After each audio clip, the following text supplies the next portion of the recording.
اچھا، خوشبو اب کون سی لگائی جائے، یہ بھی ایک مسئلہ ہوتا ہے۔ پہلے تو دیسی خوشبوئیں استعمال ہوتی تھیں، یعنی وداؤٹ الکوہل خوشبو استعمال ہوتی تھی۔ اب یہ کہ الکوہل کے ساتھ ہیں، اسپریسنٹس وغیرہ یوز کرتے ہیں، تو اس کے بارے میں کیا حکم شرع ہوگا، بہت سے لوگ معلوم کرتے ہیں۔ تو یہ بات یاد رکھیے کہ ویسے شراب، خمر کو شریعت نے حرام کیا ہے، الکوہل کی ممانعت پر قرآن و حدیث میں کچھ نہیں ہے، تو فقہا نے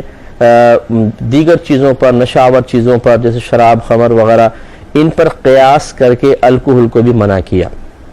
اس کے استعمال کو۔ لیکن یہ یاد رکھیں کہ ایک شرعی قاعدہ ضابطہ ہوتا ہے کہ جس چیز کو فقہا نے منع کیا اپنی ذاتی رائے سے، اجتہادی مسئلہ ہوتا ہے، اپنے اجتہاد کے ذریعے منع کیا، اگر وہ چیز لوگوں میں بہت زیادہ عام ہو جائے تو پھر وہ یہ سوچتے ہیں کہ ہم اپنی ذاتی رائے سے لاکھوں لوگوں کو گناہ گار قرار دیں اور ان کی نمازوں کی بربادی کا سامان کریں۔ یعنی اگر ہم یہ کہیں کہ یہ خوشبو الکوہل والی لگانا یہ ناپاک ہے، تو لازم بات ہے کہ گناہ گار ہوگا ناپاک چیز استعمال کرنے سے، اور پھر جب یہ جا کے نماز پڑھے گا تو نماز نہیں ہوگی، کیونکہ ناپاکی کے ساتھ نماز نہیں ہوتی ہے۔ تو پھر فقہا اپنی ذاتی رائے کو واپس لیتے ہیں۔ تو یہاں دونوں طرح کی ذمہ داریاں دیکھیں، پہلے ذمہ داری یہ تھی کہ لوگوں کو آنے والے خطرے سے دور رکھنے کی کوشش کی جائے، تو جہاں پہ قرآن و حدیث کا واضح حکم نہیں ہوتا، فقہا غور و تفکر کر کے اپنی ذمہ داری محسوس کر کے لوگوں کو کہتے ہیں آپ یہ نہ کریں، یہ نہ کریں، تاکہ لوگ اس سے بڑے جرم میں مبتلا نہ ہو جائیں۔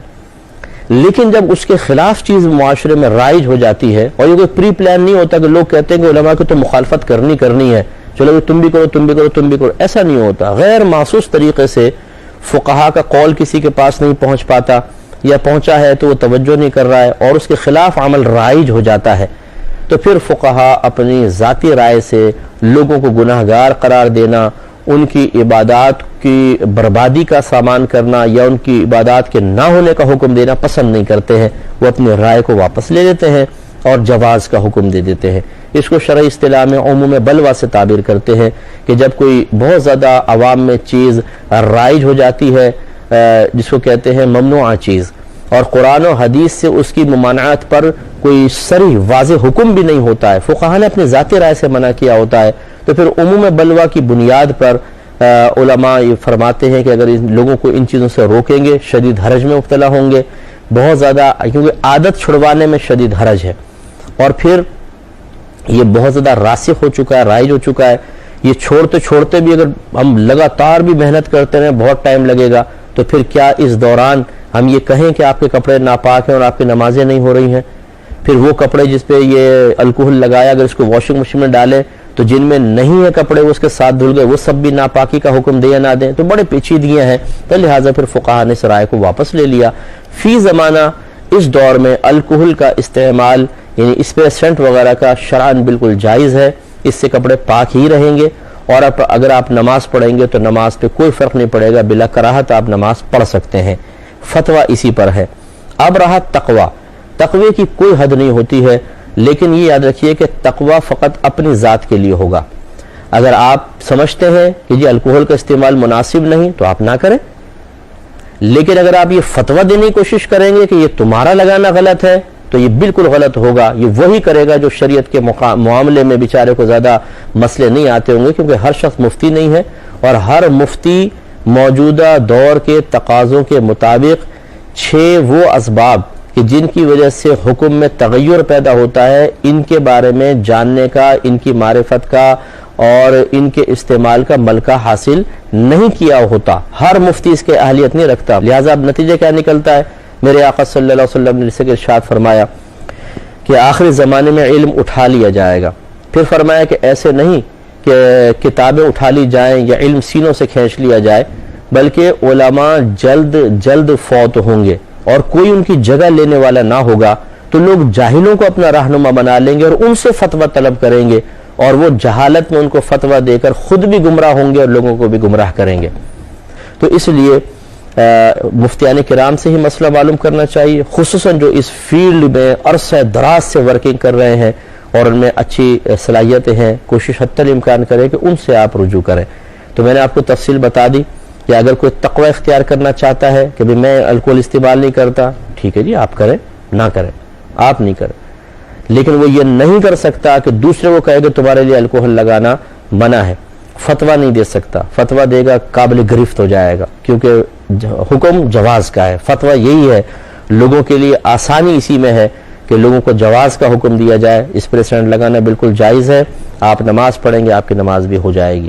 اور اگر کوئی اس پہ گفتگو کرنا چاہتا ہے تو ہم حاضر ہیں، کبھی بھی گفتگو کر لیجئے، بیٹھ کے انشاءاللہ بات کر لیں گے، لیکن بہرحال کوئی اپنی علم جھاڑنا مقصود نہیں ہے،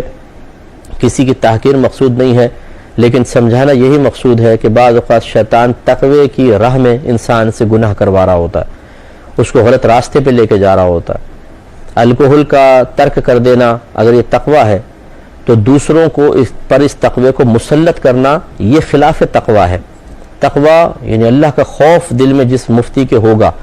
وہ لوگوں کے لیے شرعی رعایت کے مطابق آسانی پیدا کرے گا۔ میرے آقا صلی اللہ علیہ وسلم نے ارشاد فرمایا کہ لوگوں کو آسانیاں عطا کرو، ان کو تنگی میں مبتلا نہ کرو، ان کو بشارت، خوشی، خوشخبری دو، فرحت قلب دو،